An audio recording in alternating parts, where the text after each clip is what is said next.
Baik, assalamualaikum warahmatullahi wabarakatuh. Alhamdulillahirobbilalamin. Wassalatu wassalamu ala asrofil anbiya'i wal mursalin sayyidina wa maulana Muhammadin wa ala alihi wa sahbihi ajma'in, amma ba'du. Kembali lagi kita kuliah lagi setelah kita jeda beberapa pertemuan tidak ada penjelasan melalui video. Maka kali ini saya lanjutkan lagi untuk membahas materi-materi kita yang akan datang pada minggu ini, perekonomian 3 sektor. Kalau minggu kemarin perekonomian 2 sektor. Nah, di dalam ekonomi mikro ini, mikro atau makro gitu ya? Makro ya. Makro ini ada beberapa jenis perekonomian. Yang pertama adalah perekonomian 3 sektor, dan perekonomian 4 sektor. Nah, kalau minggu kemarin teman-teman sudah tahu perekonomian 2 sektor itu seperti apa, insya Allah sudah tahu semua ya, karena hanya menyangkut 2 elemen. Yang pertama, rumah tangga atau kita ini sebagai konsumen, dan perusahaan sebagai produsen. Nah, kita beli ke perusahaan, itu namanya perekonomian 2 sektor. Nah, sekarang apa yang disebut perekonomian 3 sektor adalah tadi kita bahas, jika perekonomian 2 sektor hanya melibatkan pihak rumah tangga atau konsumen dan perusahaan swasta, pada perekonomian 3 sektor itu juga melibatkan pemerintah. Jadi ketambahan satu elemen lagi, ya rumah tangga atau konsumen, ya perusahaan, ya pemerintah. Nah, pemerintah ini nanti berperan sebagai apa? Pemerintah berperan sebagai regulator atau pemberi, atau ya pemberi peraturan lah, memiliki undang-undang atau memiliki peraturan pemerintah gitu ya. Nah, itu perekonomian 3 sektor karena melibatkan pemerintah.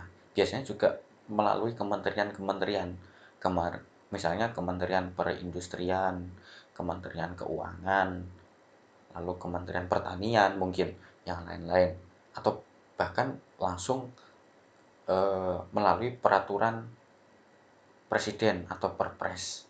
Nah, gitu. Oke, kita lanjut. Jadi paham ya yang disebut perekonomian 3 sektor itu. Oke, yang berikutnya. Oke, sebelum ke gambar ini, saya minta Anda semuanya atau teman-teman menyiapkan kertas dan ballpoint. Nanti karena perekonomian 3 sektor itu full menghitung. Ya, nanti jika penjelasan saya terkait perhitungan tadi itu belum jelas, nanti sangat boleh untuk ditanyakan melalui WA juga boleh, melalui WA grup juga boleh, gitu ya. Jadi kita kembali lagi, aliran kegiatan perekonomian 3 sektor. Nah, tadi ada perusahaan, ada pemerintah, ada rumah tangga. Nah, pemerintah sebagai penengah, pemerintah sebagai pemberi pajak, pemerintah sebagai pemberi peraturan. Oke, kita mulai dari mana dulu? Kita mulai dari rumah tangga.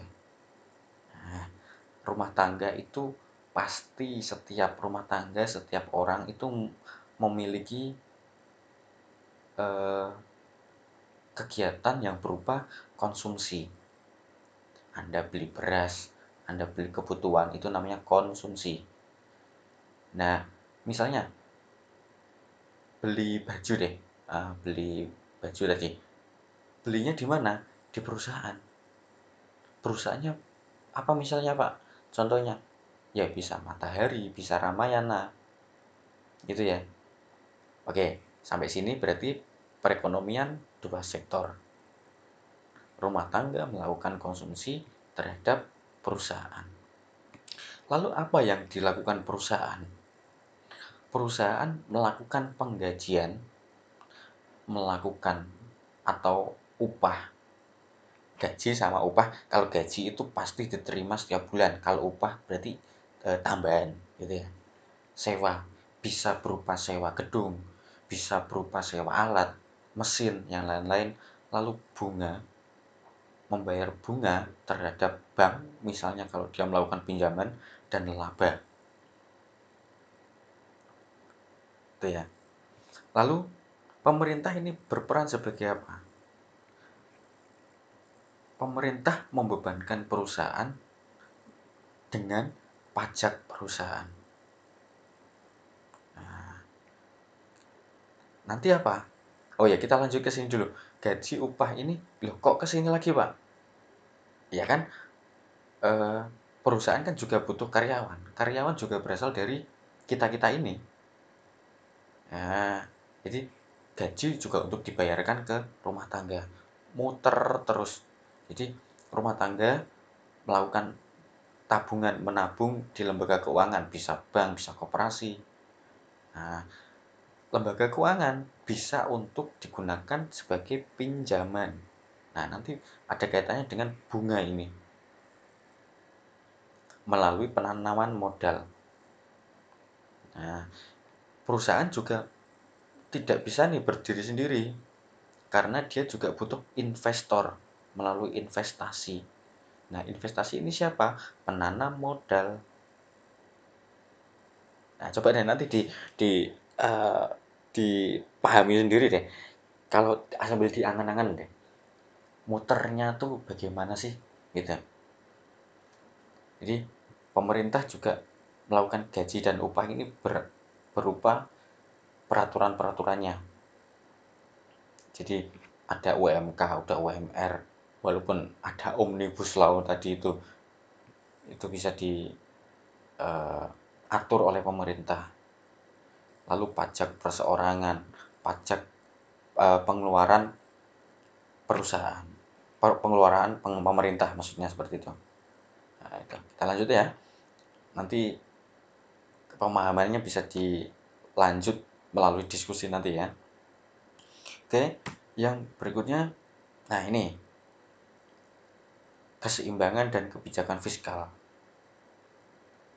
Gunanya apa kita mempelajari rumus sepanjang ini? Nah, walaupun nanti akhirnya kita hanya yang kita gunakan adalah yang ini saja. Nah, ini rumus akhirnya. Kalau ini hasil apa ya namanya? Hasil, maksudnya ini itu asalnya dari ini. Nah, hasilnya dari ini. Nah, kita perlu untuk mengertinya sebagian ini aja, yang ini. Oke. Gunanya apa? Untuk menjelaskan pendapatan negara yang berasal dari pajak yang dibebankan kepada masyarakat, yang nantinya akan digunakan untuk pendapatan. Jadi pajak yang Anda bayar itu balik lagi ke anggaran belanja atau APBN yang siap dibelanjakan, atau pengeluaran negara, bisa dibangun untuk membangun infrastruktur, perbaikan jalan, yang lain-lain, untuk program menunjang pembangunan. Nah, ini pajak yang Anda gunakan adalah untuk pembangunan negara. Makanya kalau di pedesaan itu kalau ada pembangunan gorong-gorong itu pasti ada papan itu ya. Pajak yang agak yang dibayarkan itu digunakan untuk apa-apa. Nah, itu rumus keseimbangannya ini. Ini yang wajib dipahami. Nih. Oke, yang berikutnya subsidi. Subsidi itu uh, biaya atau anggaran yang ditalangi oleh pemerintah. Nah, selain pemungutan pajak, pemerintah juga melakukan pemberian transfer kepada masyarakat. Nah, pemberian transfer ini disebut subsidi. Pemberian transfer akan mempengaruhi pendapatan disposable masyarakat pada akhirnya. Ya, subsidi bahan bakar berupa premium. Nah, sebenarnya harga premium nggak seperti itu, tapi sudah dipotong oleh pemerintah. Yang seharusnya 10.000 misalnya per liter, tapi dijual ke masyarakat hanya 7.000. Nah, 3.000-nya ini adalah subsidi. Nah, kan mempengaruhi pendapatan masyarakat, mempengaruhi pengeluaran juga. Jadi kita nggak perlu mengeluarkan uang 10.000 hanya untuk membeli 1 liter premium, hanya cukup 7.000. Yang 3.000-nya dibayar siapa? Dibayar pemerintah melalui subsidi. Gitu ya. Rumusnya adalah YD Y min T plus TR. YD itu adalah subsidi, Y-nya itu adalah ini keseimbangan. Oke, saya lupa ya tadi bahas ini ya. Keseimbangan Y dilambangkan Y. Kita kembali lagi. Y, Y, Y ini adalah keseimbangan. T ini pajak ditambah dengan TR atau transfer, yaitu adalah subsidi, sama dengan subsidi ini. Oke ya, itu rumusnya. Jadi yang berikutnya, contohnya. Nah, ini ada soal nih. Ada suatu contoh soal seperti ini. Fungsi konsumsi 100 plus 0,8 YD. Konsumsinya ini belum diketahui secara jelas nih. Belum diketahui secara jelas. Hanya 100 plus 0,8 YD. Dan investasinya atau I, ini C ya. Ini C lambangnya, dan investasi I sebesar 50. Besarnya investasi 50. Bertambahnya peran pemerintah sebesar 250. Nah, pemerintah peran itu maksudnya pemasukan dari pemerintah itu sebesar 250. Atau ini G. Nah, G. Dan penerimaan pemerintah pajak adalah 250. Jadi income dari pemerintah melalui pajak adalah 250. Maka keseimbangan pendapatan nasional menjadi 1.000. Oke. Kita disuruh nyari keseimbangan pendapatan nasional, tapi ini sudah ketemu. Nah, bagaimana hasil dari 1.000 ini? Nah, menghitungnya dengan rumus ini. Karena kita mencari keseimbangan ya. Oke. Oke, lanjut. Bagaimana kita mencari keseimbangan?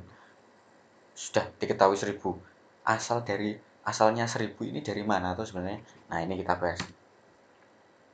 Kita pakai rumus itu tadi ya. Y seperti ini rumusnya. Ini Y plus Y sama dengan C plus I investasi plus G atau pengeluaran pemerintah. Oke. Balik lagi ke sana. Konsumsinya berapa tadi? Nah, ini konsumsi 100 plus 0,8 YD. Nah, ini. Lalu investasinya berapa? 50. Dan G ini adalah pengeluaran pemerintah. Nah, pengeluaran pemerintah ini. Peran pemerintah itu pengeluaran pemerintah. Maksudnya seperti itu. Sebesar 250. Nah, ini melalui perjumlahan. Sudah paham ya, nanti dihitung-hitung ya. Lalu ketemulah hasil 1.000. Dari mana? Dari 200 dikali dengan 0,2, hasilnya 1.000. Oke.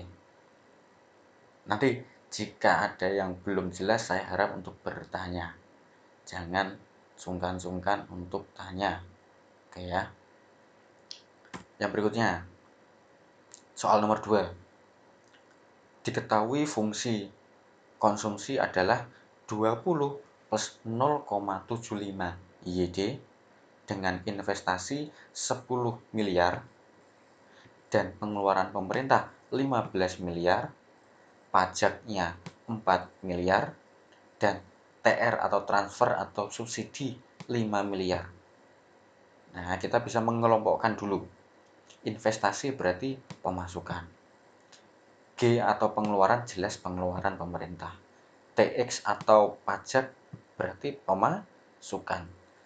TR atau subsidi atau transfer payment, berarti pengeluaran. Tugas kita apa? Mencari keseimbangan, mencari konsumsi keseimbangan, dan mencari tabungan keseimbangan. Oke, kita bahas atau kita preteli satu-satu ya. Ini agak panjang. A, B, dan C. Kita melalui A dulu. Kita bahas A dulu. Yang A, seperti tadi, rumusnya C plus I plus G. 20 plus 0,75 YD plus 10 plus 15. Ini dalam miliar. Ini miliar. Oke. Kita tambahkan dulu. 20 yang tidak ada komanya kita tambahkan dulu.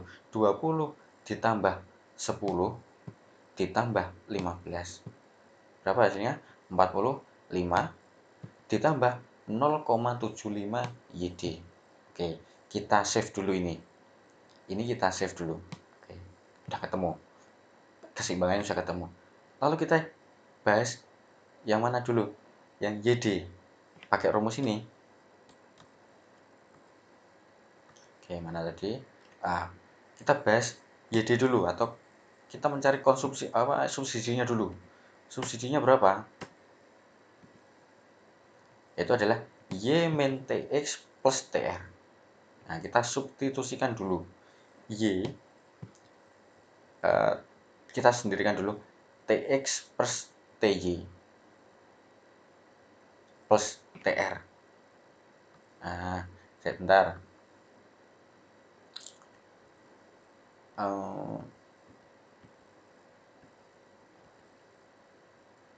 Oke.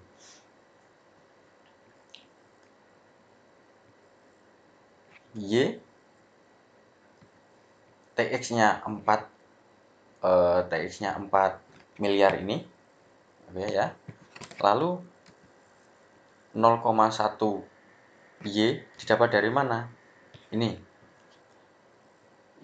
apa? Investasi itu berubah menjadi desimal, menjadi 0,1 plus 5. 5-nya dari mana? Dari TR. Oke. Ini adalah TY itu adalah hasil desimal dari I atau investasi. Maka didapat 1 plus 0,9 Y. Paham ya? Paham lah ya. Sudah. Ya, nanti kalau sekiranya belum paham bisa ditanyakan. Kalau nanti di WA pribadi aja. Oke, yang berikutnya kita memiliki tugas menghitung pendapatan nasional. Pendapatan nasional rumusnya seperti apa? Pendapatan nasional. Oke.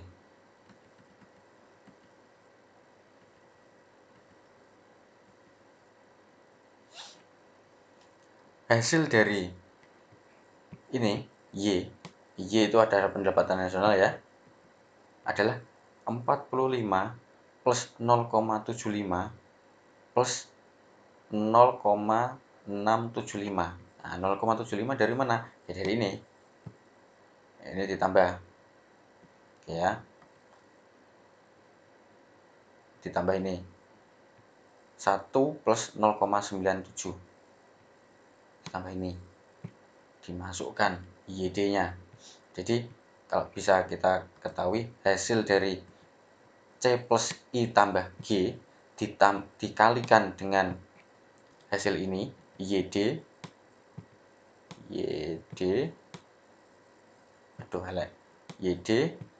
adalah 1 plus 0,97.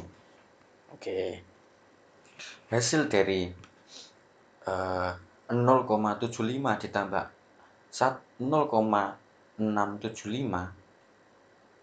atau 1 min 0,75. Loh, kok dari mana, Pak?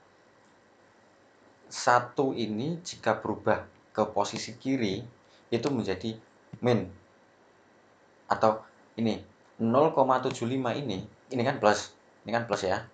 Kalau berubah ke kiri menjadi min. Ingat ya pelajaran substitusi di SMP ini kayaknya ini. 1 min 0,675 dalam kurang Y sama dengan 45,75.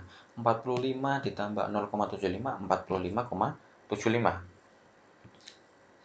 1 dikurangi 0,75 hasilnya 0,325Y sama dengan 45,75. Lalu untuk mencari Y secara utuh ya, itu adalah 45 dikalikan dengan 0, dibagi 45 dibagi 0,325 hasilnya adalah 140.769 miliar atau sekitar 140 triliun ya, atau 14 triliun, 140 triliun ya. Nah, itu untuk menghitung pendapatan nasional. Jadi total pendapatan nasional adalah 140.769 miliar. Lanjut lagi, konsumsi. Rumusnya ini, C equilibrium. Nah, ini bacanya equilibrium atau keseimbangan konsumsi. Sama dengan konsumsi ditambah YD. YD tadi berapa? 0,75. Jadi kan tinggal nambahkan aja kita. 20 ditambah 0,75, YD-nya adalah 1 plus 0,9 Y. Ini 0,9 Y adalah 20 ditambah 0,75. Y-nya berapa tadi? 140.769 miliar. Dikali lagi hasilnya 115.769 miliar. Keseimbangan konsumsi dan tabungan. Yang berikutnya, membuktikan keseimbangan pada perekonomian tiga sektor. Jika dilihat pada sisi pendapatan nasional dan konsumsi, fungsi konsumsi tadi itu 140.769 miliar adalah sama dengan konsumsi 115,769 ya, konsumsi ditambah 10 investasinya tadi dan 15 adalah pengeluaran pemerintah. Hasilnya sama, 140.769. Oke. Seperti itu. Lanjut ya. Lalu menghitung keseimbangan tabungan. Dilambangkan dengan SEQ atau saving equilibrium, keseimbangan tabungan. Dengan fungsi dari tabungan adalah rumusnya tabungan adalah minus C ditambah YD. C tadi konsumsi ya. Maka C-nya ini jaga-jaga nanti biar nggak bolak-balik. 20 plus 0,75 YD. Maka bisa ditemukan adalah minus 20 plus 0,75 YD, sedangkan YD-nya adalah 1 plus 0,9 Y, sedangkan Y adalah 140.769 miliar.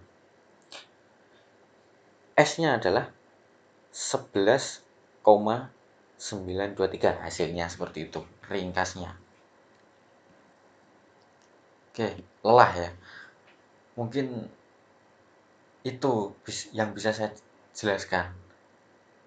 Semoga paham, tapi yang tidak paham jangan malu-malu atau jangan malu bertanya. Nanti daripada saat ujian kesusahan, Pak, bisa dijelaskan ulang atau dengan bahasa yang lebih ringkas lagi, monggo silahkan. Saya sangat mengharapkan teman-teman bisa, kalau yang belum paham bisa menanyakannya seperti itu ya. Oke, itu saja dari saya, kurang lebihnya mohon maaf, jika belum paham mohon maaf. Akhirul kalam, wallahul muwaffiq ila aqwamit thoriq. Wassalamualaikum warahmatullahi wabarakatuh.